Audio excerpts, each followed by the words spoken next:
Okay, so I talked to other species besides cats, but here's another session about a cat. So I talked to a cat named Archer, and he was living. Now, I will say this about the session. Sometimes, and it's not super common, but with Archer, okay, when I am doing a session, I write all my sessions. So I write what I say to them in parentheses, and then I write what they say, like just regular.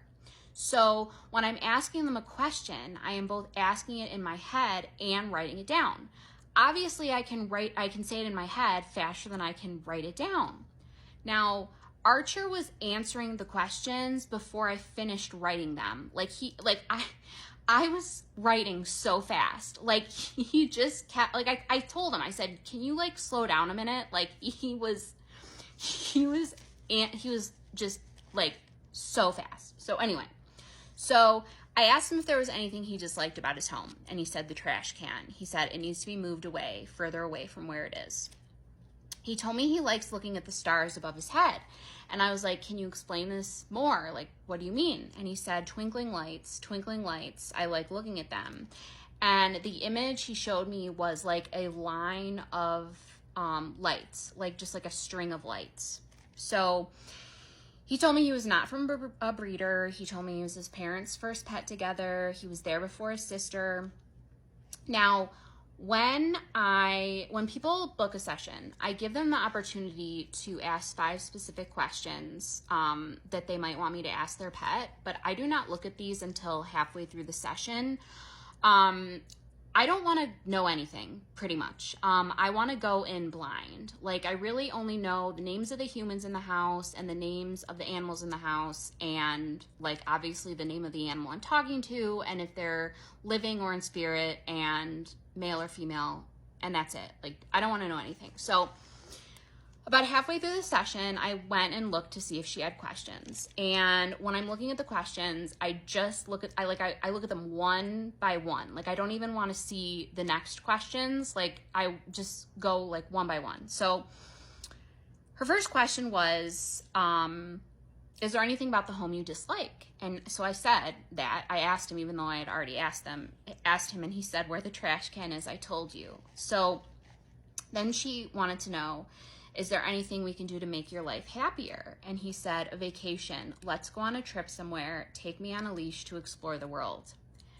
Literally, her next question was, does he want to go out on adventures? And I would, like, my jaw dropped. I was like, oh my God, are you serious? Like, so I asked him, and he's like, I'm ready to be Lewis and Clark. Like, I want to explore the world, put a leash on me. I'm ready to go, hikes, the beach, whatever. Like, he wants to be Mr. Adventure Cat.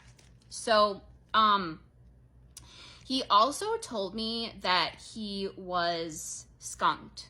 Okay, and I'm going to come back to that at the end. So I sent the session to his mom, and she actually sent me a recording of feedback back. So she told me that when she heard, what he said about the stars, she said her heart sank. She said he literally lays on the couch and looks up at this like string of Christmas lights that they've had up for 3 years, and he was actually like doing that as she was making the recording to send to me. She told me that she could tell he would be really good outside, and was happy to get confirmation that he wants to go, on adventures. So the trash can thing made her laugh so hard. She said the trash can is right next to their food. It bothers them because it's really loud, and when they're eating and then they open the trash can, like, they don't like it. It bothers them. So she's like, I don't know where to put the trash can. Like, there's no place else to put it, but I'm going to find a place. Like, I'm going to move it.